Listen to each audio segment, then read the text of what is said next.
할렐루야, 반갑습니다. 오늘은 제9과 남은 과업 미전도 종족에 관한 강의를 시작합니다. 국가로는 첫 번째 시간, 그리고 전체 유튜브 특강으로는 27번째 강의가 되겠습니다. 자, 오늘 첫 번째 시간으로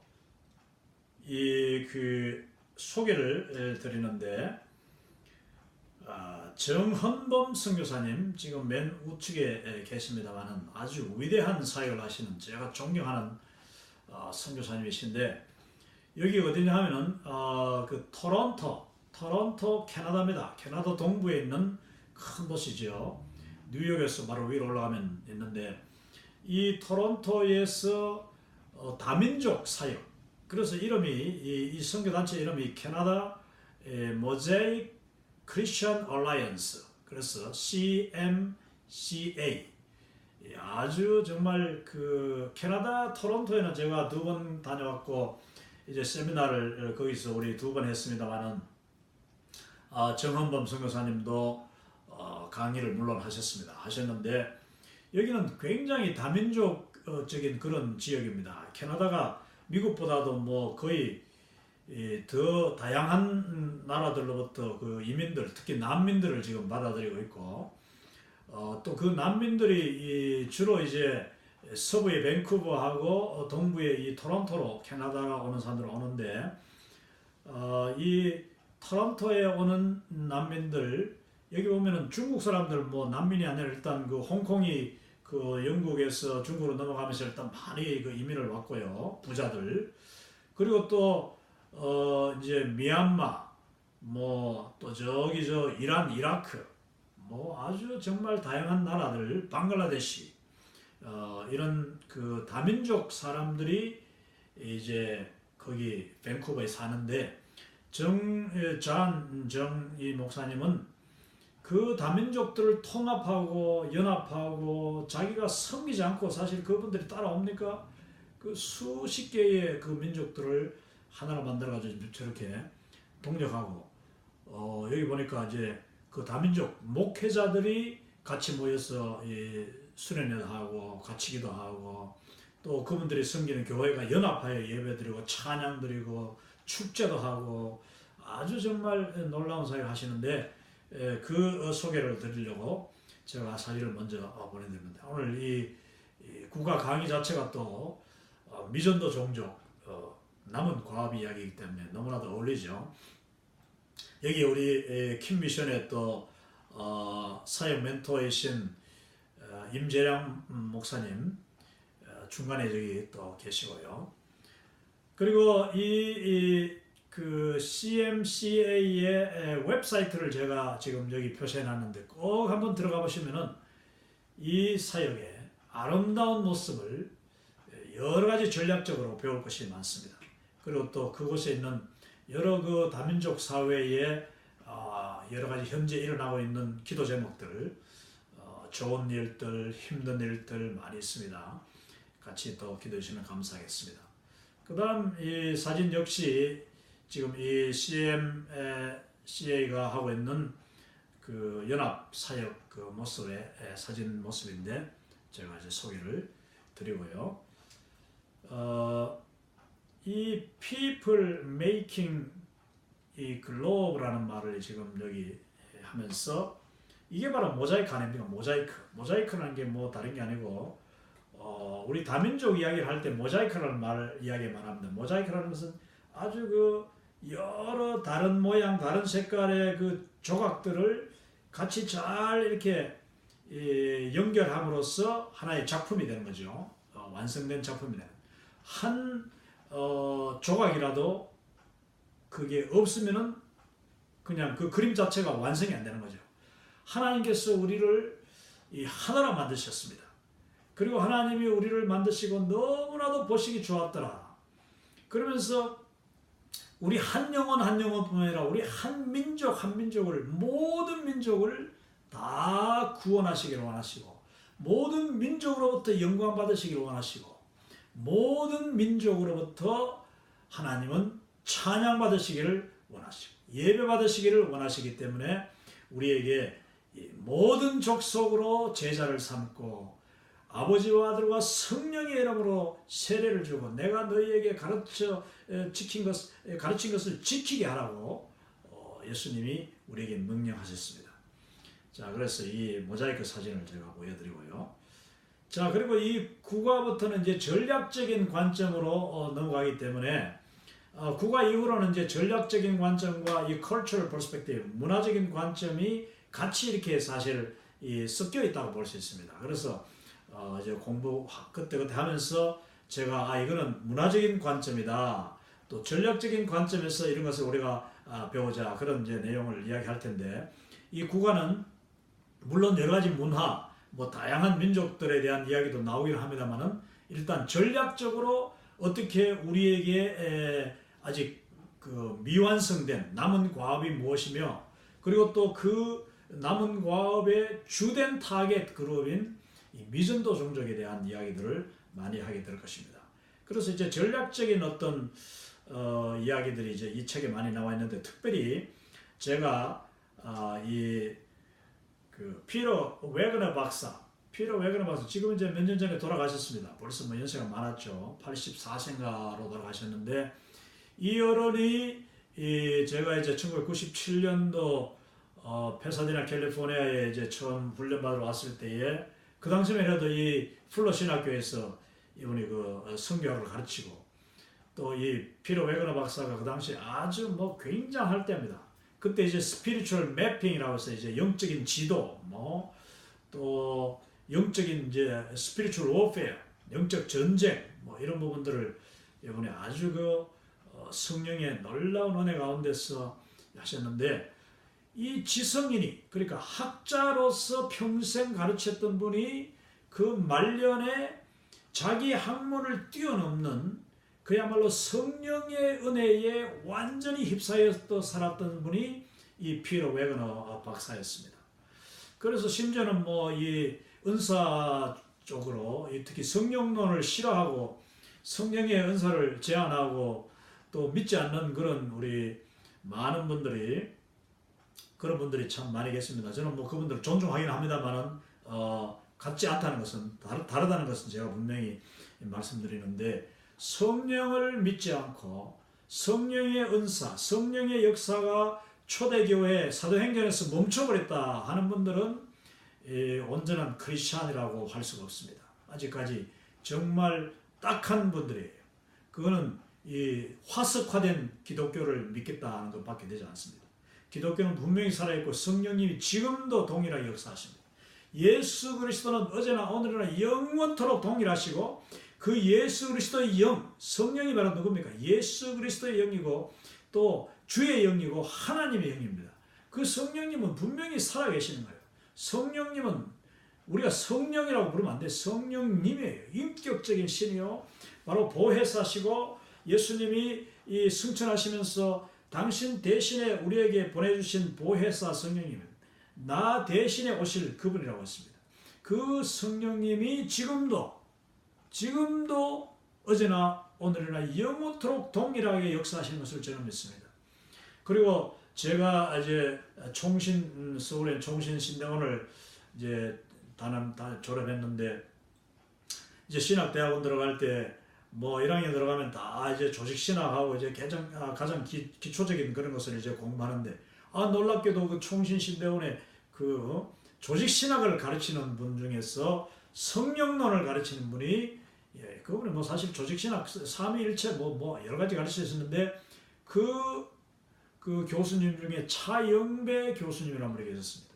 이 차영배 교수님 역시 평생 동안 학자로서 그분은 뭐 저 네덜란드 화란에서 공부하고 그야말로 정통 보수적인 그런 그 신학을 공부했는 분이고 조직 신학을 한 분들이 또 얼마나 좀 딱딱합니까? 조직적이고. 그런데 이분이 그 말년에 성령의 충만함을 받아가지고 그 성령 충만한 분이 조직 신학을 가르치니까 얼마나 그 정말 딱딱하고 어려운 조직 신학이 은혜가 되고 참 이해가 되지 않는 부분이 믿어지면서 그 교수님 당신이 먼저 기도하는 가운데 성삼위 하나님의 그 신비에 대해서 그 비밀에 대해서 그 놀라운 말씀을 그냥 예? 자기가 먼저 은혜 받고 풀어놓는데 아주 놀라운 그런 은혜를 신내원 1학년 때부터 받은 기억이 납니다.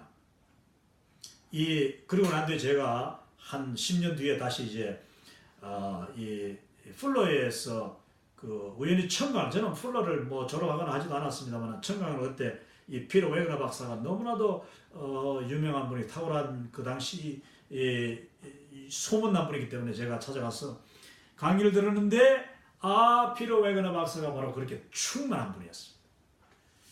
여러분, 우리가 지성을 뛰어넘어서 그 영적인 능력을 경험하는 저와 여러분이 되어야 됩니다. 우리가 아무리 지식이 뛰어나고 학문이 뛰어나고 뭐 학위를 뭐 수십 개를 가져도 정말 성령님의 은혜로 힘입지 아니하면은 우리의 사역은 내 수고에 그칠 수밖에 없습니다. 우리 인간적으로 해가지고 하나님의 일을, 하나님의 나라를 뭐 물론 전도에 미련한 것을 하시긴 하지만은 성령님이 함께 하실 때에 30배, 60배, 100배, 만배의 결과가 나타나는 줄로 믿습니다. 자, 이 피터 웨그너 박사가 역시 이 글도 이 퍼스펙티브의 피터 웨그너 박사의 글이 이제 몇 편 나오는데 특별히 이분 여기서 뭘 이야기했느냐면은 전략적인 일꾼이라는 말을 쓰고 있습니다. 하나님의 나라 일을 하는 사람은 전략적이어야 된다. 지혜롭게 해야 된다. 그러면서 이제 여기 본문에 보면은 마태복음 25장 14절에서 30절 이 청지기 비유 아닙니까?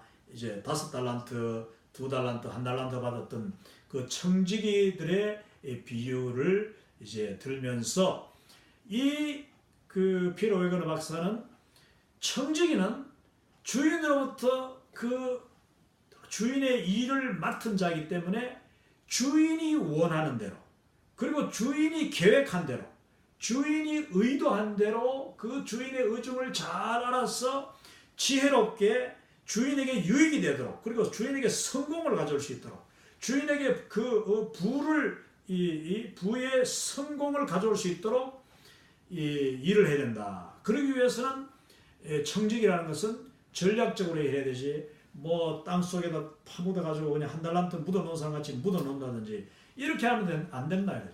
자기가 주인이 나중에 이야기했잖아. 안 되면 은행에다가 맡기는 것도 하나의 전략이고 자기가 그 돈을 2달란트, 5달란트를 가지고 장사를 하든지 어떻게 하든지 이윤을 남겨가지고 주인이 돌아왔을 때 주인이여 내가 이 주인이 맡겨주신 이 달란트를 가지고 이렇게 남겼나이다. 드릴 수 있어야 된다. 그러면서 여기서 보면은 전략적인 일꾼이 누구냐? 전략적인 청지기. 하나님이 주신 비전을 추구하는 사람은 전략적인 의도로 살아가며 항상 작은 일을 하든지 큰 일을 하든지 이 앞뒤 요모조모로 따져서 전략적으로 접근하고 전략적으로 준비, 전략적으로 진행, 전략적으로 그것을 완성시켜야 된다. 이 참 중요한 거죠. 그러면서 이제 이분이 뭐 믿는 사람들이 이 전략적 하면은 싫어하는 사람도 많다는 거예요. 너무 그 인간적인 게 아니냐. 그렇습니다. 전략적이라는 것은 저도 군대 지금 뭐 이렇게 미 육군대학원을 제가 공부하고 있습니다만 전략 얼마나 이야기를 많이 하는지 모릅니다. 전략, 스트래티직 그리고 전술적으로 뭐 택티컬 뭐 그러면서 여러 가지 전략 전술을 제가 막 공부 제가 지난 뭐 며칠 전까지도 이제 그 마지막 그 어사이먼트 숙제를 제가 뭐 해냈습니다만 숙제 하나가 한 달씩 걸려요. 어마어마하게 힘듭니다. 왜냐? 전략적으로 전술적으로 이 기승전결이 딱 맞아야 되는 거예요. 앞뒤 논리가 다 맞고 그 모든 이 전술 교범과 군사 이론들이 다 밑받침이 잘 되는 그런 숙제를 내놔야 이제 점수가 나오는 거죠. 자, 그런데 그렇지만은 하나님의 나라도 여러분 영적인 전쟁이라고 우리가 계속 이야기했을진데 전략이 필요한 겁니다. 뭐 전략이라고 해서 그냥 무조건 내 그 어떤 머리만 나의 어떤 지식, 지혜만 의지하는 것이 아니라 여기서는 우리가 하나님 앞에 청지기로서 맡겨진 사명을 감당할 때 전략적으로 접근하되 그 성령님이 주시는 지혜와 성령님이 주시는 이끄심과 성령님이 주시는 감동으로 전략을 세우고 전략적인 접근을 해야 된다. 그 전략은 전략인데 내 속에서 오는 것이 아니라, 물론 하나님이 뭐 나의 모든 배경과 나의 교육과 나의 경험, 이 내가 공부한 것, 이 내가 또 성경 읽고 뭐 주변에서 보고 듣는 모든 것을 활용하셔서 결국은 이 우리에게 전략을 주십니다만은, 이 피터 와그너 박사의 이 선교 전략에 대한 강조는 아주 저는 탁월하다고 봅니다. 그러면서도 굉장히 겸손한 거예요. 왜 겸손합니까? 그것은 내 지식과 나의 학문, 나를 내세우지 않고 성령님께 의지하는, 내 주인이 어떤 의도를 가지고 나에게 일을 맡겼었으며 내 앞에 벌어지는 이 상황, 현 상황이 과연 우리 주님이라면 어떻게 대처하고, 우리 주님이라면 어떻게 이 사람들을 다루고 대하며, 또 우리 주님이라면 어떤 태도로 이 사업을 진행할 것이냐. 이게 바로 성령님과 함께하는, 성령님의 감동과 인도함을 받는 전략이다. 그래서 이제 미션 스트래티지를 이분이, 선교기 때문에, 선교가 하나님의 일이잖아요. 미시오 데이인데 하나님의 선교를 하는 우리는 반드시 성령님의 그 도우심과 지도하심과 조명하심을 받아서 전략을 세워야 된다. 거기서 이제 목표 설정, 전략 개발은 바로 믿음의 한 표현이다, 이렇게 합니다. 믿음의 한 표현이다. 내 믿음과 그 소망과 나의 그 하나님께 대한 전적인 그 의지, 확신, 나의 수고가 비록 이 부족하고 연약할지라도 하나님이 기름 부으시고 성령님이 인도하시고 성령님이 앞서가시고 예수 그리스도 이런 권세가 나와 함께할 때에 나의 이 선교 사역은 반드시 성공할 것이다. 승리할 것이다. 많은 열매와 영혼을 주께로 추수하게 될 것이라는 그 확신을 가지고 해야 된다. 그러면서 보십시오. 전략적인 일꾼은, 자, 충성이란 곧 청지기적인 성공, 곧 성령님과 함께 주님의 뜻에 합한 사역을 계획하고 거룩한 실용주의 전략으로 실행하는 것이 바로 진정한 충성이다. 훌륭한 청지기의 충성이라고 말씀하고 있습니다. 여기서 이제 아주 재밌는 그 용어가 나오는데, 거룩한 실용주의. 저는 이게 뭐 선교뿐만 아니라 우리 삶 속에 저는 이 용어를 참 잘 적용하면 좋겠다 싶습니다. 제가 공부하면서 보니까 이게 이제 consecrated 이 pragmatism이라고 하는데, pragmatism이라는 말은 여러분 많이 들어보세요. 미국의 그 이 철학이, 미국의 현대 철학이 바로 이 pragmatism, 실용주의 철학입니다. 미국 사람들은 실용성을 굉장히 따져요. 저 영국과 유럽 사람들은 오히려 그 뭐 경험주의, 그다음에 또 여러 가지 이제 철학적으로 그런 이야기를 많이 하지만은 이 미국은 실용주의입니다. 실용주의. 이 뭐냐면은 이 미국 사람들을 보면 영어 자체가 굉장히 실용적이에요. 이 영국 영어보다도 미국 영어는 다릅니다. 그래서 이제 브리티시 잉글리시와 이 아메리칸 잉글리시를 공부해 보면은 미국 영어는 훨씬 더 짧게 해요. 짧게 발음 이렇게 뭐 예를 들어서 한국말로 다이렉터 하면은 이제 그 뭐 어떤 감독하는 사람, 뭐 어떤 대표 있는 사람을 이제 디렉터를 이제 다이렉터라고 합니다. 다이렉터. 이 미국 말은 디렉터예요. 다이렉터라는 말 하지 말고 디렉터 짧게 얘기하는 거죠. 이런 식으로 하듯이 거의 뭐 이 미국 영어는 굉장히 실용적이고, 또 미국의 모든, 제가 20년 동안 이제 살아보니까 미국의 모든 조직이라든지 직장에서의 그 일하는 모든 모습도 혈에 허식이 없고 형식이 없고 또 눈치 보는 거 없고 굉장히 이 개인적인 그 융통성을 아주 플렉스빌리티를 하죠. 플렉스빌리티, 융통성을 허용하면서 또 그걸 딜리버러티라는, 딜리버러티브라는 말이 뭐냐면은 자기 그 자율적으로 자기 마음속에 기쁨과 즐거움을 가지고 내가 하고 싶은 대로 하는 거예요. 하고 싶은 대로 하는데 가만히 보면은 미국 사람들은 그 원칙을 분명히 지킵니다. 그렇기 때문에 이제 주로 이제 우리 한국 사람들은 자칫하면은 원칙이라는 것을 이제 잘 모르고 이 오리엔테이션이 굉장히 중요한데 뭐 그냥 적당히 하는 그런 데 익숙해지지 않습니까? 그래서 미국 일은 기본 처음 들어가서 아주 철저하게 배워야 돼요. 처음 들어가서. 그 상사가 원하는 게 뭔지, 그리고 그 사무실 분위기, 이토스라고 하죠. 그 문화가 어떤 문화인지, 그러니까 출근하는 시간, 퇴근하는 시간, 점심시간, 휴식 시간은 어떻게 쓰고, 중간에 일할 때 뭐 서로 이렇게 커뮤니케이션 뭐 이런 걸 갖다가 잘 파악해가지고 그대로만 하면 되는 거예요. 그 원칙만 잘 따라가면은 미국에는 너무나도 자유가 많이 주어져요. 자기가 할 일 분명하게 그냥 하기만 하면 되는 거예요. 그래서 잡 디스크립션이 분명합니다. 그 잡 디스크립션을 넘어갈 필요도 없고, 넘어가게 될 때는 반드시 이야기를 하고 서로 그 바운더리를 의논해가지고 양해를 구하든지 아니면 도움을 요청하든지, 꼭 필요한 경우 모든 사람이 다 알리고 이제 다른 사람의 일을 한다든지 이런 식으로 하는 것이죠.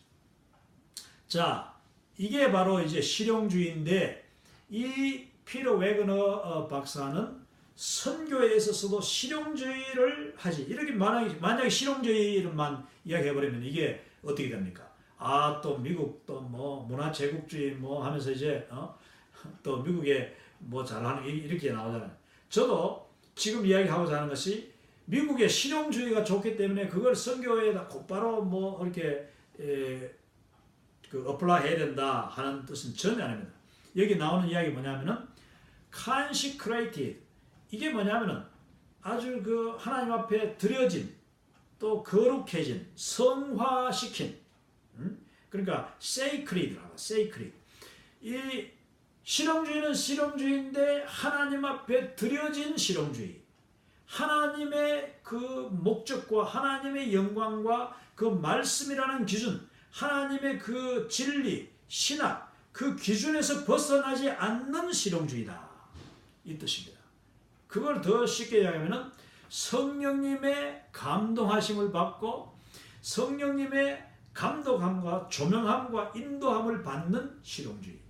자, 그러면은 우리 교회 사역이나 선교 사역이나 뭐 가정에서도 그렇고 너무 우리 참 그 유교적인 문화에서는 상하관계, 질서, 뭐 눈치 보고 허락 얻고 뭐 이러다 시간 다 가잖아요. 그러나 이 실용주의는, 특히 거룩한 실용주의는 기도하는 가운데 너의 기쁨이 있으면, 내 마음의 평강과 기쁨이 있으면 그대로 하라. 이거 얼마나 자유함이 있지만은 날마다 성령님께 도움을 구하면서 그 사람 눈치 보지 말고 뭐 너무 막 그런 형식에 치우치지 말고 그렇게 하는 것이 바로 이 거룩한 실용주의를 지금 피터 웨그너 박사가 제시하고 있습니다. 이거는 지금 원론적인 겁니다만 우리의 삶 속에서 실용적인, 아주 합리적인 그런 결정, 그 모든 게 사도적인 의사결정, 사도적인 초점이 되고 사도적인 열정, 사도적인 기도가 날마다 이루어진다면 우리는 충분히 이 거룩한 실용주의를 가지고 하나님의 사역을 감당해서, 결론은 뭐냐? 마태복음 25장 25절 이하에 나오는 그 주인이 돌아왔을 때에 그 주인이 5달란트 받은 그 청지기, 그리고 2달란트 받은 청지기, 또 양의 우편에 있던 청지기, 정말 내가 줄일 때에 그 마실 것을 주었고, 내가 참 목마를 때 마실 것을 주었고, 내가 줄일 때에 먹을 것을 주었고, 내가 옥에 갇혔을 때 너는 나를 찾아왔기 때문에 너는 정말 착하고 신실한 종이라고 예수님이 칭찬하는. 그때 청지기가 아니 언제 주님이 굶주릴 때 내가 먹을 것을 드렸고 언제 주님이 목마를 때 내가 물을 마시게 해드렸나이까? 나는 주님한테 직접 그런 적이 없습니다 하니까 예수님 하신 말씀이 뭡니까? 그게 바로 지극히 작은 자에게 냉수 한 그릇 대접한 것이 바로 나에게 한 것이고, 이름 없는 자, 배고픈 자에게, 줄인 자에게 너가 그 음식을 나눠준 것이 바로 나에게 한 것이고, 나그네를 대접한 것이 바로 나를 대접한 것이다. 또 옥에 갇힌 자를 찾아가 본 것이 바로 나를 찾아온 것이라고 예수님은 말씀하고 있는 것입니다.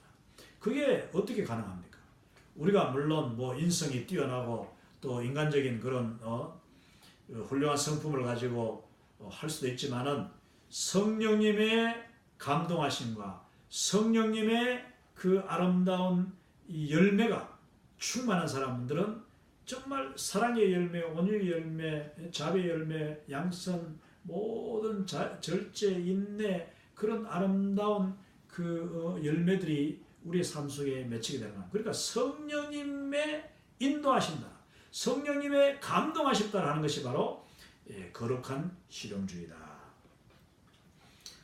자, 넘어갑니다. 이번에는 이제 이 구간은 여러 가지 통계가 나옵니다. 미전도 종족, 그리고 이제 남은 과업이라는 것이 꼭 뭐 미전도 종족만이 아니라 크게 이야기하면 미전도 종족인데 구체적으로 들어가면은 얼마나 많은 사람들이, 얼마나 그 많은 종족들이 남아 있고, 또 어느 지역, 어느 대륙에서는 어떤 사람들이, 또 어떤 종교의 사람들이 아직까지 얼마 정도 예수님을 믿지 않고 있는가, 이런 여러 가지 통계가 나오는데, 사실 통계라는 것은 제가 먼저 말씀드립니다만은 이 정확하게 뭐 우리가 통계가 이거 정확하다 할 수가 없어요.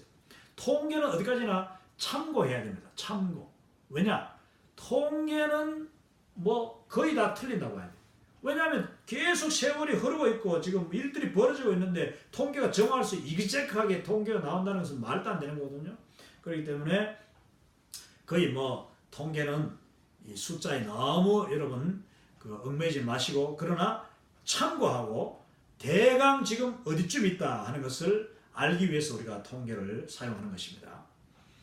자, 세계를 한눈에 보는 그런 그 방법으로 지금 잠시 제가 이거를 지금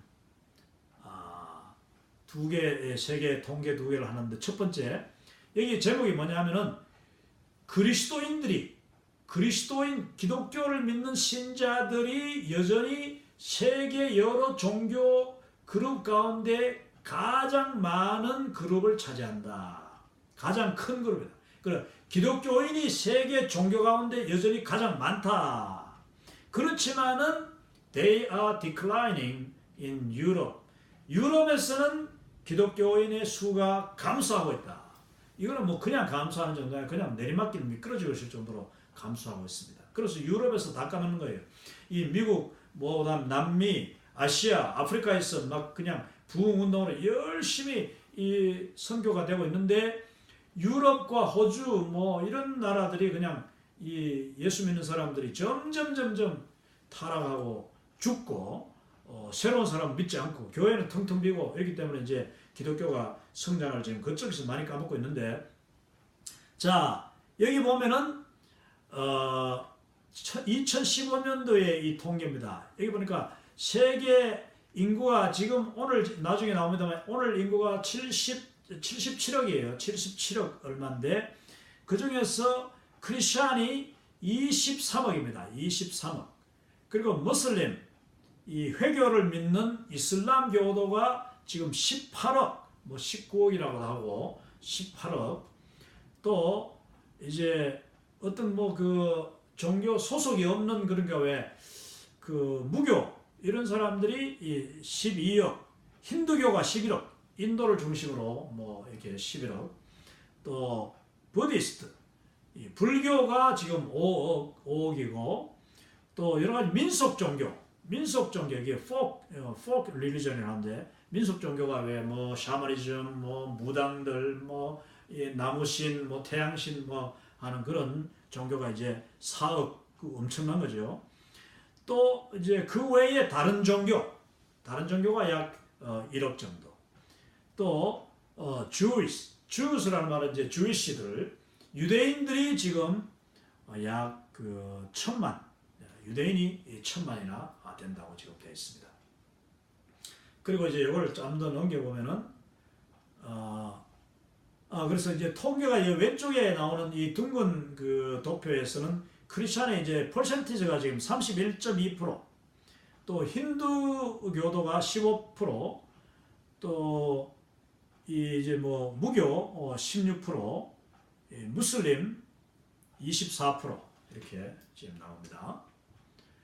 자, 그리고 또 이 지도는 뭐냐면은 이 지도 역시 이제 오늘 제가 지금 뭐 대강 찍었는데 화면을 찍어가지고 깨끗하진 않습니다만은 이걸 이제 그 찾는 방법은 제가 뒤에 또 웹사이트들을 다 지금 알려드리겠습니다. 왜냐하면 이런 통계를 뭐 일일이 다 할 필요 없는 것이 여러분이 컴퓨터만 있으면 바로 검색하면은 요즘은 막 그냥 정확한 통계가 매일매일 달리 나오기 때문에 언제든지 그 주소만 알면은 언제 찾아갈 수 있거든요. 자, 이거는 어디서 나온 거냐면 이제 퓨 리서치라고 하는 아주 세계적인 그런 통계 단체에서 만든 그 웹사이트에서 제가 방금 다운로드 받았는데 2018년 바로 지난 연말까지 이 기독교인이 작 25억이라고 25억이죠. 25억인데 33% 이 지구 인구의 33%가 기독교인이다. 뭐 말이 좋지 기독교인입니다만 사실은 제가 나중에 더 하겠습니다만 정확한 정말 본어게인 아니면은 교회 나가는 사람은 또 이 중에서 또 3분의 1밖에 안 됩니다. 그러면서 이제 여기 보니까 아시아가 지금 3억 8,800만 아시아가 3억 8,800만 중국을 지금 거의 한 1억 정도 봅니다. 또 오세아니아 이거는 뭐 2,900만 또 유럽은 5,700만 5천에 5억 7,100만 이 유럽은 77%가 크리스천이라고 되어 있는데 저는 뭐 거의 명목적인 이 노미널 크리스천입니다. 명목적인 그리스도인이죠. 아프리카 지금 6억 3,100만이라고 하는데 45%가 지금 그리스도인이다. 아시아는 겨우 9%가 크리스천이라고 되어 있습니다. 그러면서 이제 그 기독교인을 또 이렇게 나누면은 캐톨릭이 오른쪽에 있는 이거는 기독교를 갖다 이제 33%뭐 이렇게 25억이 그리스도인이라고 본다면은 그 중에서 거의 50% 49%가 캐톨릭입니다. 거의 뭐 49%는 우리가 버린다고 봐야 안 되겠습니까?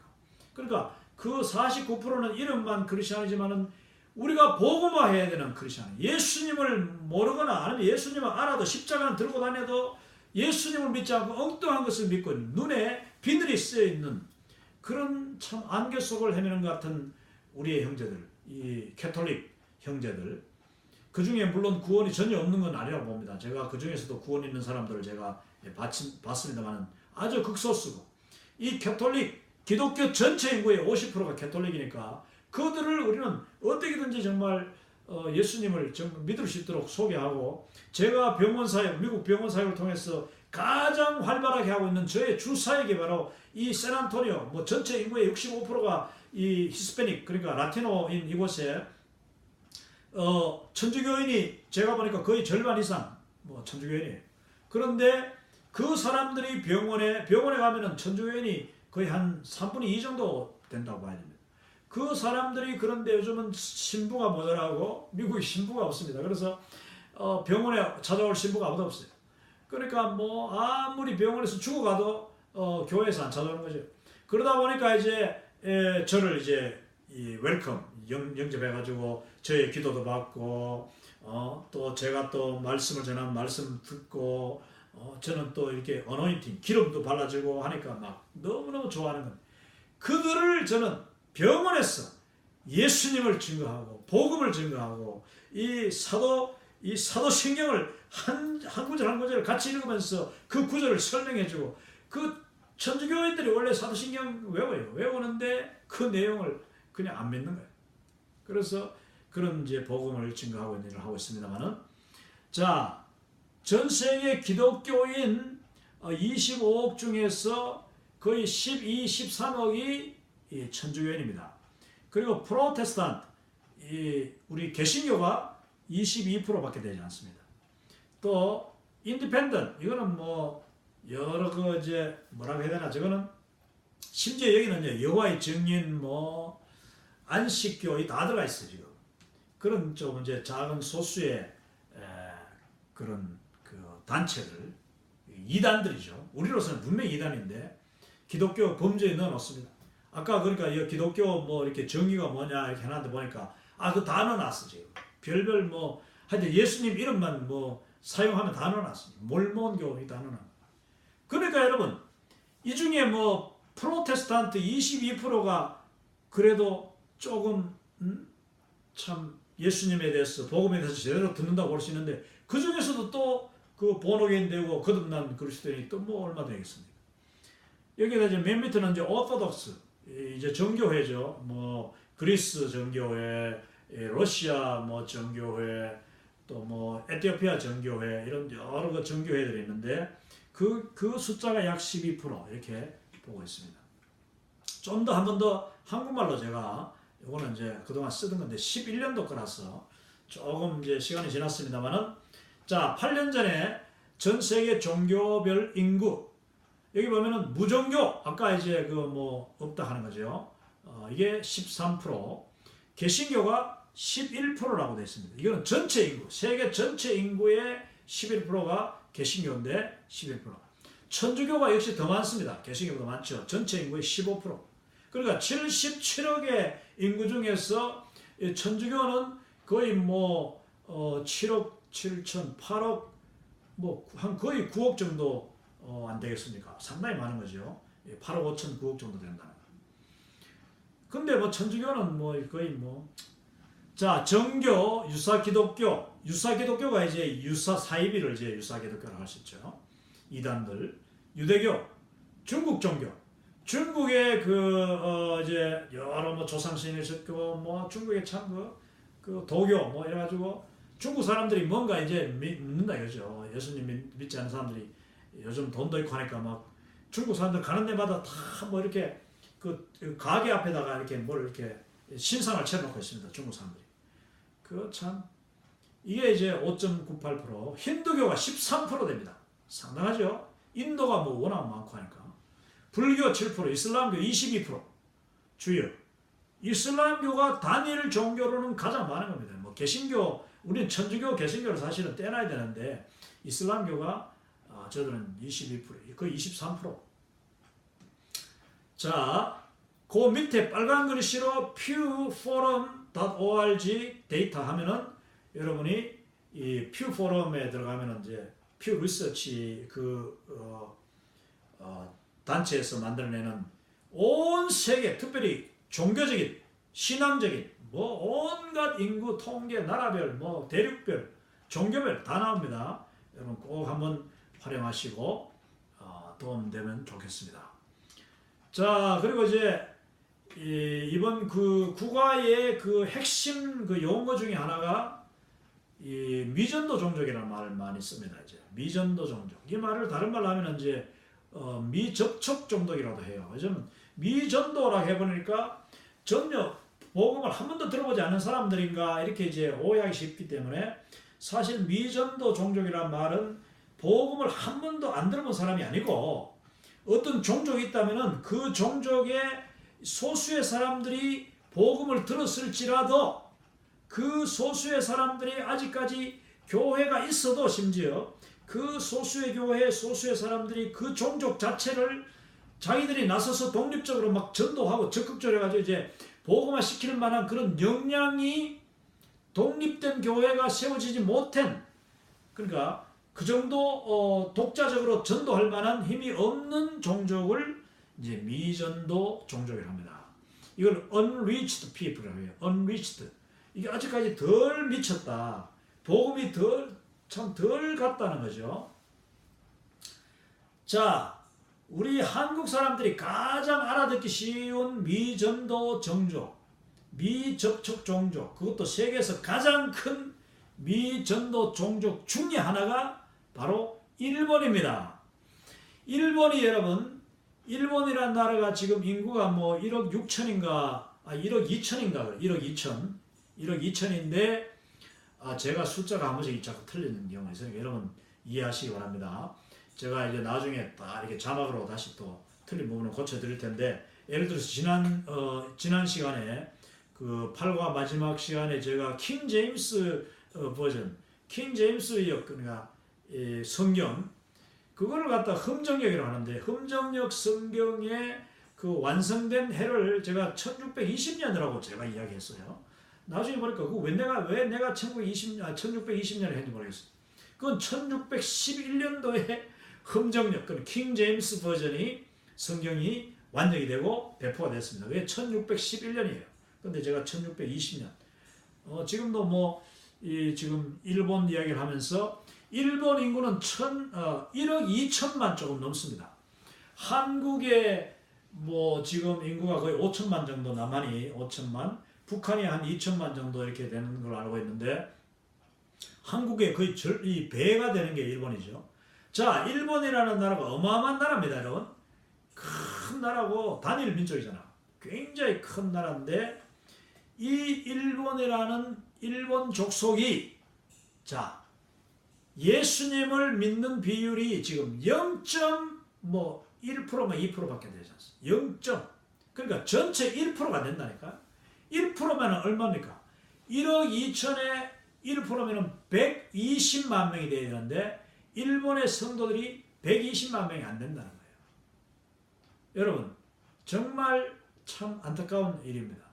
자, 일본에 그리스도교가 있죠. 교회가 있고, 사실 한국보다도 더 먼저 일본은 요코하마에 복음이 들어왔습니다. 맨 먼저 들어왔는데, 그런데 그 일본에 교회도 많고 신학교도 있고 있지만 그 전체를 다 합쳐도 일본 인구 전체의 1%가 되지 않기 때문에 그 일본 교회 자체가 일본이라는 그 민족, 그 큰 민족을 다 복음화하기에 역부족이다 이 말입니다. 스스로 아직까지 그만큼 약해요. 그러니까 일본이 복음화가 안 되고 있는 거죠. 그러면은 우리는 선교학적으로 일본을 미전도 종족이라고 하는 겁니다. 이건 분명히 미전도 종족이에요. 왜냐, 일본 사람들 중에 상당수가 아직까지 예수님에 대해서 제대로 들어보죠. 물론 여러 가지 미디어나 이런 거에서 이 그리스도교 하죠. 그리스도 이렇게 합니다만 듣긴 들었겠지만 일본 사람들이 제대로 복음을 들어보지 못하고 기독교의 본질을 알지 못하고 그냥 기독교가 믿는 신, 이 하나님도 그냥 자기들이 믿는 가미가제 중에 하나로 그렇게 가미사마 그 중에 하나로 그렇게 여기고 또 일본 그 잡신들 800만 신이라고 합니다. 일본에 800만 신 중에 하나로 그냥 여긴다. 그렇기 때문에 일본을 미전도 종족이 하는데, 자, 그러면 미전도 종족이 뭐냐?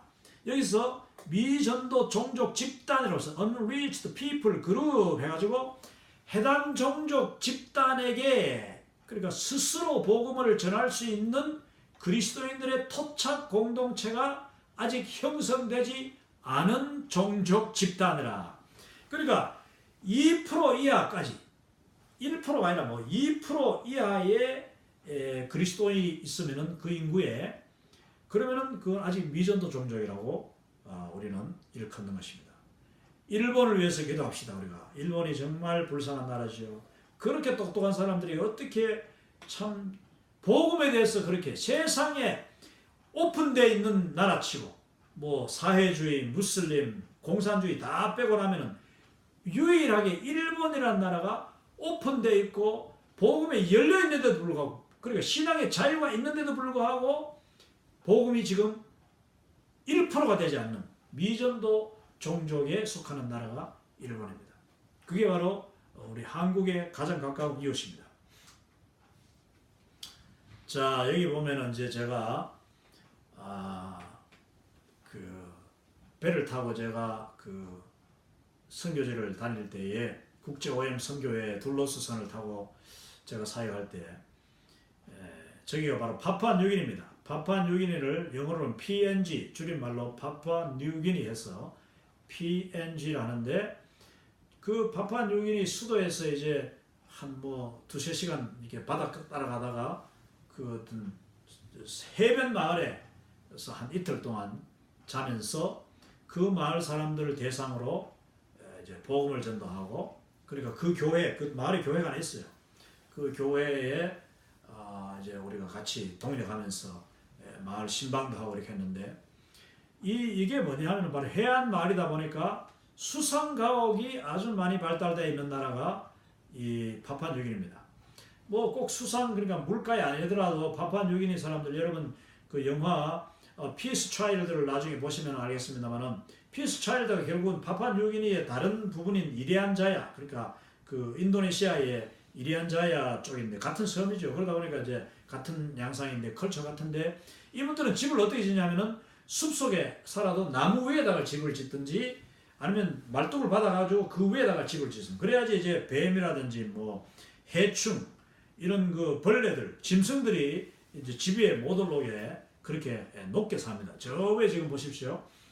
이 집은 수상가옥인데 전형적인 파푸아뉴기니 수상가옥입니다.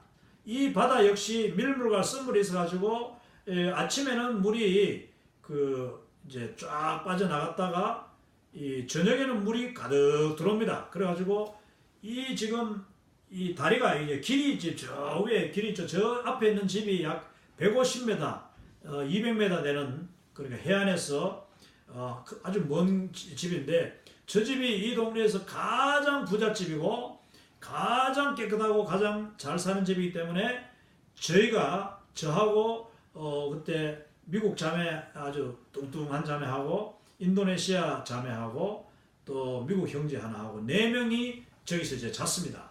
잤는데 미국에서 온 자매가 한 제가 볼 때는 한 120kg 좀 되지 않았나 싶은데 아주 큰 자매였어요. 근데 이 자매가 저 집까지 가는데 2시간 걸렸습니다. 이 지금 널빤지가 아주 얇은 손바닥만한 정도 널빤지인데 이게 뭐 지금 여기 넉 장이 붙어 있으면 저 가다 보면 2장밖에 없는 데가 있어요. 2장밖에 없고 어떤 데는 3장밖에 없고 이런데 이제 그것도 오래돼 가지고 이게 가면은 이게 휘청휘청합니다. 흔들흔들해요. 뭐 저 같은 사람은 뭐 문제 없죠. 왜냐 이 파푸아뉴기니는 뚱뚱한 사람이 거의 없습니다. 아주 뭐 워낙 덥고 있기 때문에 이제 가난하고 저기 돼지도 저기 저 코너에다가 이제 돼지우리까지 이제 바다 위에 만들어가 사는 있는데 돼지우리도 깨끗하고 돼지가 먹을 게 없어가지고 다 날씬해요. 이 파푸아뉴기니 사람들은 돼지가 최고의 그 재산입니다. 그래서 돼지 몇 마리를 받고 시집 가느냐에 따라서 파푸아뉴기니 여인들의 그 미의 정도가 얼마나 이 아름답고 얼마나 인정받는 여인인 처녀인가를 이 가름하는 그런 그 표대가 된다는데 이 집에도 역시 돼지를 2마리 키우고 있어요. 저 코너에 끝에 집을 쪼고 트는 그 코너에다가 돼지 우리가 있는데 이 미국 자매는 그 120kg 거구를 끌고 저기 가는데 2시간이 걸렸습니다. 2시간. 그냥 앉아가지고 엉금엉금 기면서 왜냐 사실 내가 생각해도 그렇더라고. 120kg 되는 사람이 내가 볼 때는 한 번도 저기를 건너본 적이 없는 그런 집이야. 왜냐하면 이 동네는 그런 큰 거구 사람이 없으니까. 그래서 뭐 이 자매는 정말 물에 빠질까봐 정말 조심해서 이제 자기가 물에 빠질까봐 물은 뭐 그 당시 이렇게 한 저게 높이가 한 3m 정도 되는데 빠져도 뭐 죽진 않죠. 근데 자매가 나중에 이야기하기를 자기는 물에 빠지면 괜찮은데 이 집의 재산인 이 브릿지, 이 다리가 부서지면 어떻게 하느냐. 그래서 자기가 조심했다고 하는데 아무튼 저 끝까지 거의 150m, 200m 되는 그 끝에 있는데 왜 저 집이 가장 부잣집이냐? 여러분 생각해 보십시오. 바닷가에서 집을 지어 나가는데 가장 가난한 사람이 바다 바로 갖다 붙어 있는 데다가 집을 짓습니다. 왜냐? 돈이 덜 드니까. 또 뭐 육지에 집을 짓는 거지. 돈 더 없으면. 근데 돈 있는 사람들이 바다로 살살 나와요. 그러면 이제 밤에도 시원하고 밤에 잘 때 물이 출렁출렁하면서 또 좋고 화장실도 그냥 저 화장실을 이렇게 칸을 만들어놨는데 거기 밑에 이렇게 마루에 구멍만 뻥 뚫어놨습니다. 그럼 거기 앉아서 그냥 볼일 보면은 바로 바다에 그냥 물고기가 왔다 갔다 하면서 이제 다 처리해주죠. 그러니까 세상에서 그렇게 깨끗한 화장실이 없는 거예요. 그런 여러 가지 그 유익함 때문에 이제 집을 저 바다 깊이 들어가는데 지금 여기 사진 찍은 바로 이 위치에서는 동네가 형성되어 있습니다. 한 50가구 정도가 서로 집이 붙어 있어요. 바다 위에 지금 딱 떠가지고 그러니까 바다에서 한 50m 정도 사이에 이제 동네가 쫙 형성되어 있는데 뭐 다 붙었어요. 다 붙어요. 왜냐하면 밑에 말뚝을 이제 집 하나 짓는데 좋은 집은 저기 40개 말뚝을 박았다 합니다. 40개 말뚝을 거의 3m짜리를 박아가지고 그 위에다가 집을 지어놨는데 이쪽에는 뭐 집을 이제 막 가난한 사람들이 서로 집을 이렇게 붙여놔가지고 여기 가는데 그냥 집 몇 집을 지나가는 거예요. 집 몇 집 거실을 지나가야지 저 집으로 갑니다. 그런데 그 거실들이 다 뭐 친척 집이라고 했어요. 그리고 저 끝에 자니까 너무 시원하고 모기가 저기까지 한 100m까지는 가는데 150m를 날아가지 못한대 모기들이. 그래서 모기가 없고 또 뭐 바닷소리 그냥 참 좋은데 정말 저 밤 저기서 밤새웠던 이틀 밤 지금도 생각납니다. 정말 그 이 옆집에 있는 이 물가에 있는 어떤 그 처녀가 밤에 노래를 하는데 얼마나 그 노래가 참 청아하고 아름다운지. 그리고 이제 저녁에 되면은 다 사람들이 저 집에서 내려가는 이게 그 사다리가 있는데 내려가서 이제 샤워를 다 이제 바닷물로 샤워하고 이제 거기서 다 볼일 보고 또 여기 딱 올라가지고 이제 자는 거지. 그 아침 되면은 또 물에 이제 쫙 빠지고 또 고기 낚시도 해가지고 잠 먹고 그래 하는 것을 봤습니다. 자, 이 파푸아 뉴기니에만 해도 원래는 뭐 거의 500개 이상의 종족이 있었는데 지금은 제가 미리 말씀드렸지만은 언어와 문화가 점점 통폐합이 됩니다. 이제 교통이 서로 왕래가 잦고 사람들이 뭐 도시로 나갔다 들었다 하기 때문에 다 말도 같아지고 이제 막 비슷비슷한 말은 다 하나가 되는 통합이 돼요. 작은 말은 없어지는 거예요. 작은 종족이 없어져요. 그리고 큰 종족으로 다 흡수가 되는 거죠. 그러다 보니까 지금 한 50개의 종족이 된다고 하는데 이 그 파푸아뉴기니 같은 나라가 전형적으로 이제 여러 종족이 다양하죠. 그런 사실은 파푸아뉴기니는 거의 지금 뭐 99% 기독교 복음화가 다 됐다고 볼 수 있습니다. 그만큼 파푸아뉴기니에 복음이 많이. 그런데 그 사람들을 이야기 들어보면은 복음적인 그런 삶을 살기보다는 뭐 옛날 원시 시대의 그런 어떤 윤리, 도덕 거기에 그냥 아직 젖어 있는 분들이 많이 그 문명화가 참 잘 안 되는 거죠. 그걸 우리가 존중하긴 해야 되지만 그러나 복음으로 비판적인 상황을 통해서 빨리빨리 잠기게 이 그리스도의 장성한 분량까지 자라야 되는데 이 예수님을 잘 믿는다 하면서도 그냥 돌아가면은 다시 도루묵이 되는. 그게 어디에 나타나냐? 뭐 남을 훔친다든지, 뭐 약속을 안 지킨다든지, 거짓말을 그냥 너무 쉽게 하는 거예요. 여기 출신 선교사들이 그렇다니까요. 그리고 또 이제 저기 섬나라 같은 경우는 이제 어떤 섬에서는 거기 이 보건벨이라는 섬인데 보건벨 저기서 한 2시간 더 가면 있는데 그 섬에서는 그냥 그리스도인들끼리 서로 싸워가지고 전쟁이 나서 죽이는 거예요. 그리스도인은 그리스도인인데 종족이 달라. 그러니까 그냥 이 예수 믿는 건 따로고 종족 싸우는 건 따로야. 그래서 막 그냥 얼마나 많은 사람 죽고 이렇게 하는 일이 있었는데 아무튼 이 참 미전도 종족 뭐 파푸아뉴기니에 비해서 아직 절반도 따라가면 전혀 예수님의 복음도 알지 못하는 사람들이 많다는 것을 우리가 아마존 같은 경우는 뭐 그런 경우 많고 특히 미전도 종족이 가장 많은 데가 어디겠습니까 여러분? 바로 무슬림 지역입니다. 아랍 종족들입니다.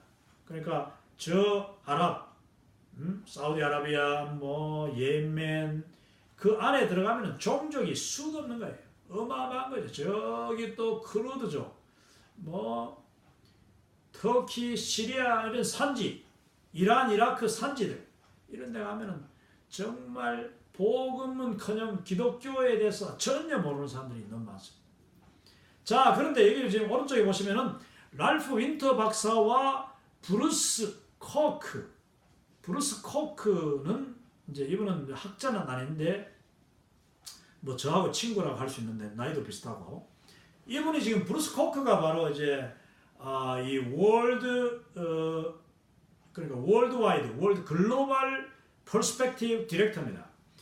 페사데나 그 캘리포니아 이제 저희들이 살 때 이 코크 자녀들을 뭐 하고 우리 애들하고 나이가 비슷해서 이제 제가 얘들 데리고 같이 뭐 디즈니랜드도 데려가고 뭐 이렇게 식스플래그도 데려가고 했는데 이제 그 아이들은 물론 다 컸고 이제 이 브루스의 큰 아들이 지금 이 아버지하고 같이 얘가 20대 후반인데 30 넘었나 하여튼 20대 후반인데 아주 뭐 아버지와 같이 지금 이 퍼스펙티브를 전 세계에 보급하는 일에 앞장서고 있습니다.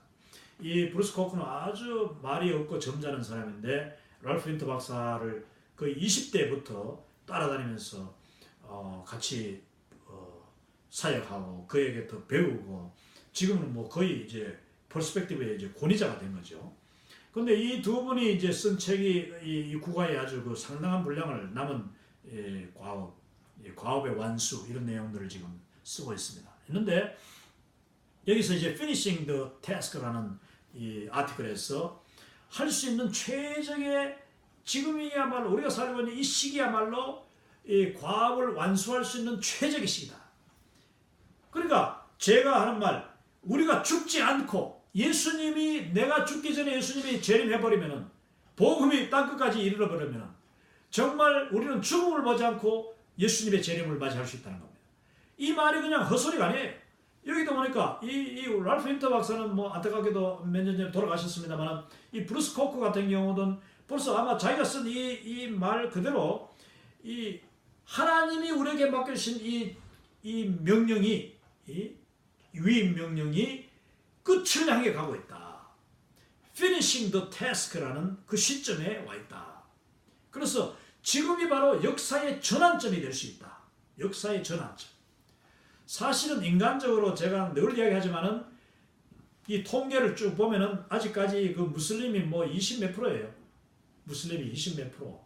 그 인구가 거의 20억이 복음을 전혀 들어보지도 않고 그 사람들은 복음을 뭐 언제든지 들으면 되는 그런 그 위치에 놓인 것이 아니라 완전히 복음과 담을 쌓고 있고 정부들이 복음이 들어가지 못하도록 그 나라에 성경 한 장 들어가지 못하도록 하는 그런 나라에 철저하게 닫힌 문에 살고 있다는 것을 우리가 기억할 때에 인간적으로 너무나도 힘든 걸 알지만 그러나 분명한 믿음은 하나님이 함께 하시고 하나님이 비상섭리를 때가 되면 이방인의 수가 찰 때 될 때에는 하나님이 그들을 순식간에 무너뜨릴 것이다. 그리고 난 뒤에 유대인들이 무너질 것이다. 저는 그렇게 될 줄을 믿습니다. 그날이 속히 올 것이고 또 그런 조짐이 지금 보이고 있다. 왜냐?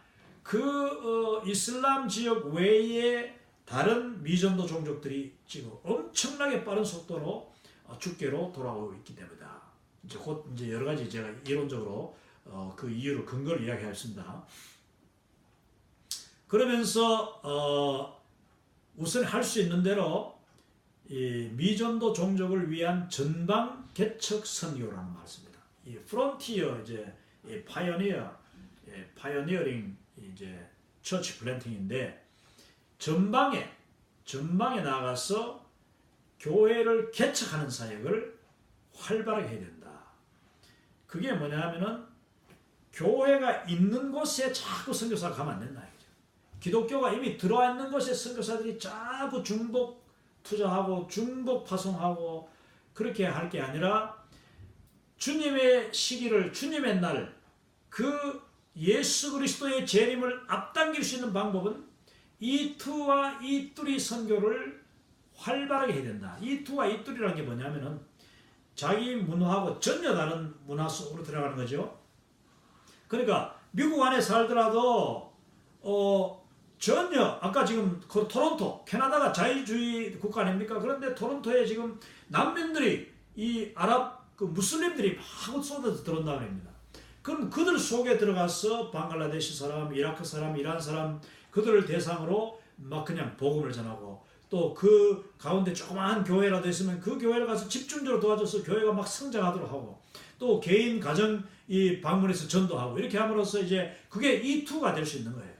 이뚜리는 이제 우리가 완전히 그 현장으로 들어가서 뭐 아마존 밀림이라든지 또 저기 뭐 인도네시아의 그 정글 속으로 들어가서 복음을 전하는 것이 이제 이뚜리입니다. 선교인데 아무튼 이 전방 개척 선교는 하나님의 날을 앞당기는데 굉장히 중요한 전략적 지금 이번 과목이 전략이잖아요. 전략의 핵심이 미전도 종족이고 미전도 종족을 주께 빨리 데려올 수 있는 방법이 바로 이뚜리 선교를 가장 우선적으로 해야 된다. 이게 이제 랄프 힌터 박사가 브루스 코크의 두 분의 지금 그 이론입니다. 이건 우리가 모두가 다 사실 인정하는 것이고 어그리하는 것이죠. 자, 좀 더 이제 들어가서 보면은 여기 종족 집단 선교 용어를 이제 뭐 여기 국가에서는 반드시 몇 개를 알고 가야 되는데 people 그룹이라는 말이에요. 종족 집단하고 또 최대 동질 종족 이런 말이 나옵니다. 이제 요걸 두 개를 제가 소개해놨는데, 언어와 종교와 인종과 거주지, 그리고 직업과 사회적인 계층과 상황, 혹은 이 요소들이 결합한 것을 서로 공유하고 있을 때, 그리고 서로 공통적인 유사성이 있다고 스스로 인식하는, 저 사람은 내하고 뭐 다 통하지, 저 사람 나를 알고 나도 저 사람 이해하고, 이렇게 인식하는 개인들의 상당히 큰 집단이 바로 종족 집단이다, 이렇게 이야기합니다. 자, 한국 사람들 보십시오. 한국 사람들은 뭐 어디 가도 벌써 딱 눈빛만 봐도 알잖아요. 우리는 눈빛만 봐도 중국 사람하고 일본 사람은 달라요. 눈 한번 딱 맞춰보면은 저 사람 한국 사람인지 딱 안다. 거의 99%. 뭐 저는 외국을 많이 다니니까 외국에서 만나는 한국 사람 딱 알아봐요. 사진 속에서 봐도 거의 한국 사람 알아볼 수 있죠. 자, 그게 바로 종족 집단입니다. 종족 집단이에요. 그리고 한편 복음이 이해나 수용 면에서 장벽들을 만나지 않고 교회 개척 운동을 통해 종족 집단 회심 운동의 대상이 될 수 있는 최대 규모의 집단이 최대 동질 종족이다. 이 사실은 이 종족 집단이라는 그 안에 최대 동질 종족 집단이라는 게 들어있어요. 들어있는데 좀 더 구체적으로 하면은 이 최대 동질 종족 집단이 이제 그 유니맥스라고 한대요.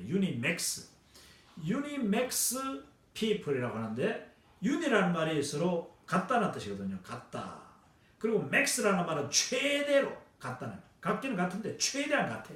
막 모든 게. 그래서 이제 예를 들어서 어떤 한 사람이 예수 믿으면은 그 사람을 보고 그 사람의 정서, 그 사람의 문화, 도저히 예수 믿을 수 없는 사람인데 예수님 딱 믿었을 때 그 주변 사람들이, 비슷한 사람들이 확 끌려올 가능성이 많은, 특히 어떤 영향력 있는 사람이 예수 추장이나 이런 사람이, 지도자가 예수 믿을 때 그 주변 사람들이 막 다 한꺼번에 싹 끌려올 수 있는 그 그룹을 최대 동질 종족이라고 부르는 것입니다.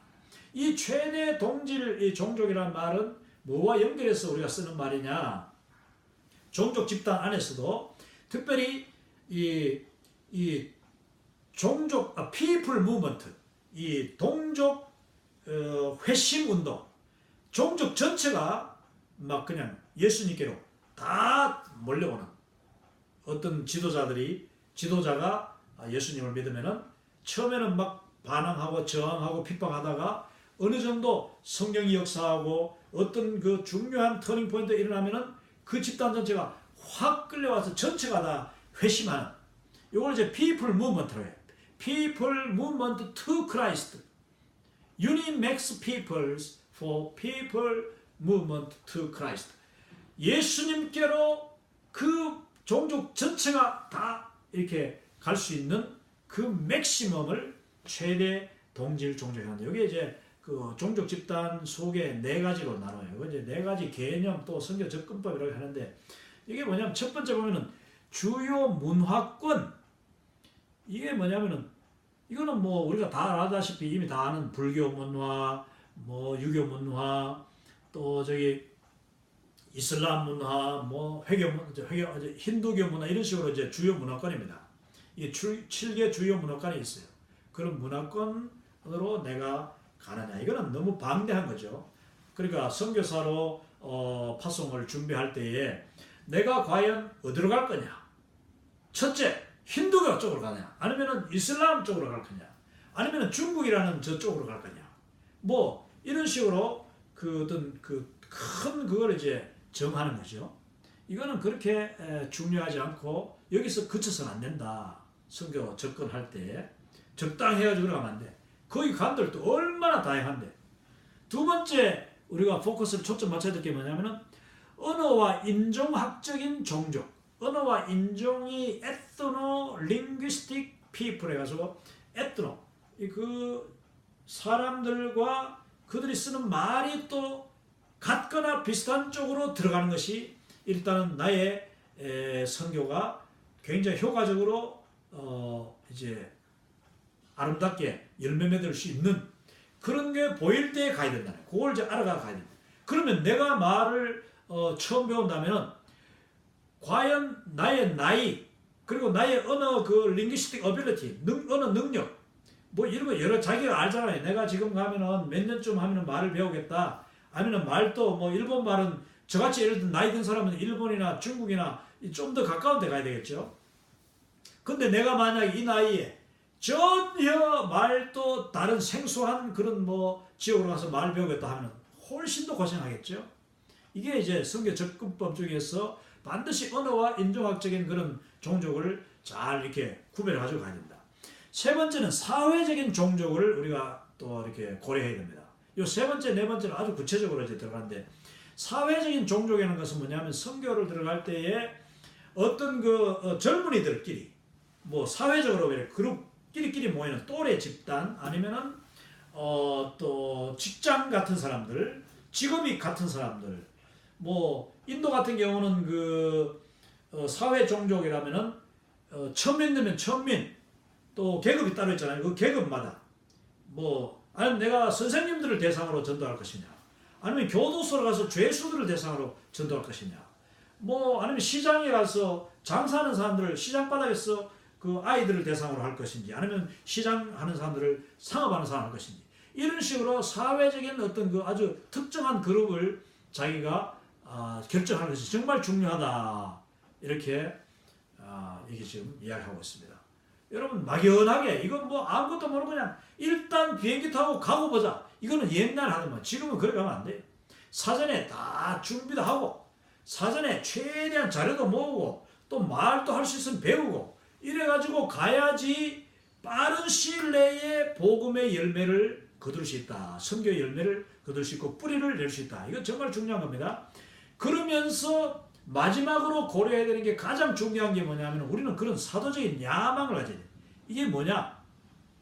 사도적인 열정, 사도적인 초점, 사도적인 야망, 그리고 사도적인 기도를 하는 대상이 뭐냐면은 내가 선교하러 갔을 때, 특별히 어떤 그 원주민 선교 가는 사람들은 내가 갔을 때 나는 그냥 한 뭐 동네 꼬짝꼬짝 하다 오는 게 아니라 그 동네를 변화시킴으로 그 동네와 연결되는 모든 최대 이 유니맥스 이 피플 그룹이 주께로 돌아오도록 나는 기도하면서 선교 그 야망을 가지고 선교의 비전을 가져야 된다. 뭐 거기에 물론 내가 혼자 또 힘들잖아요. 그러면은 요즘은 또 혼자기보다는 어떤 팀으로 하는 게 좋아요. 팀. 서로 뜻이 맞는 사람들 같이 간다든지 아니면 어떤 선교단체가 다 그 초점이 다릅니다. 그래서 그 선교단체가 하고 있는 그 타겟 그룹이 이 선교 대상 그룹이 내가 생각하는 그룹과 같다. 모든 게 같다 싶으면 거기에 선교 단체에 조인하는 거죠.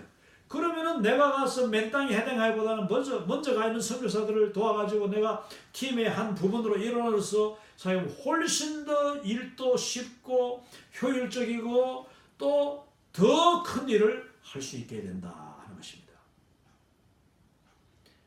자, 이제 여기서 아까 제가 잠깐 지나왔던 이제 피터 웨그너 박사의 이 거룩한 실용주의, consecrated pragmatism. 자, 이게 뭐냐면 실용주의는 실용주의인데 청지기로서 우리는 주님의 전략, 그리고 예수님이 보여준 전략 있잖아요. 제자들을 만드시고 또 교회를 세우시고 교회 개척 뭐 이런 걸 통해서 주님의 몸된 교회를 통해서 하나님의 나라를 확장시키고 성숙해 나가시는 그 주님의 전략, 그게 이제 예수님 명령 가운데 다 담겨 있지 않습니까? 제자 삼기.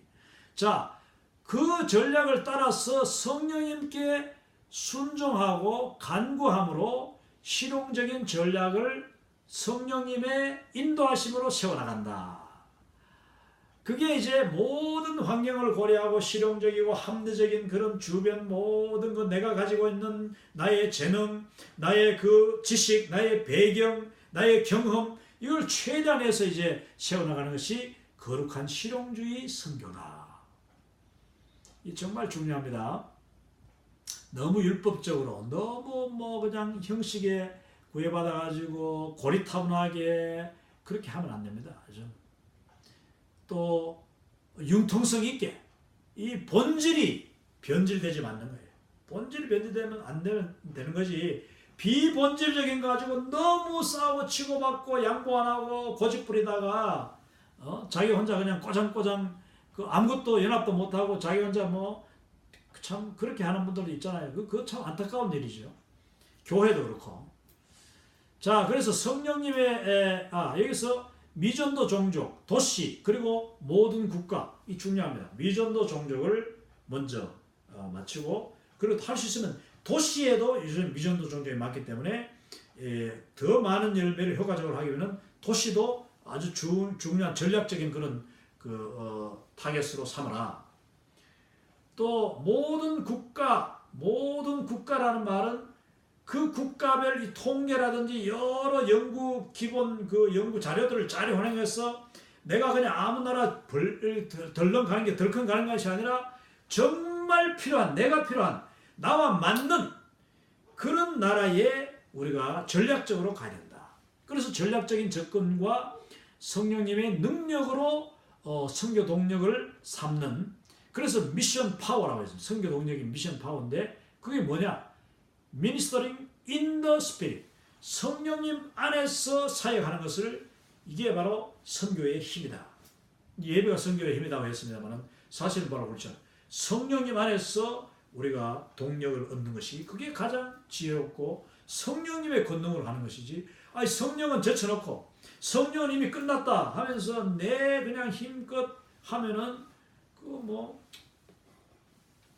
그거 참 너무 안타까운 일이죠. 수고하는 거죠. 자, 오늘 시간이 벌써 1시간 30분이 지났기 때문에 제가 여기까지만 하고 바로 이제 지금 뭐 국어 끝까지 다 준비되어 있기 때문에 아마 한 번 정도 더 하면 되지 않겠나 싶은데 다음 또 내용이 아주 흥미진진한 내용이 너무너무 많이 있습니다. 여러분 또 기다려주시고 기도해 주시면 감사하겠습니다. 주님 안에서 평안하시고 또 때를 어떤지 못 어떤지 우리 복음 증거하는 우리 모든 세계를 품은 동력자 여러분 되시기를 바랍니다. 감사합니다.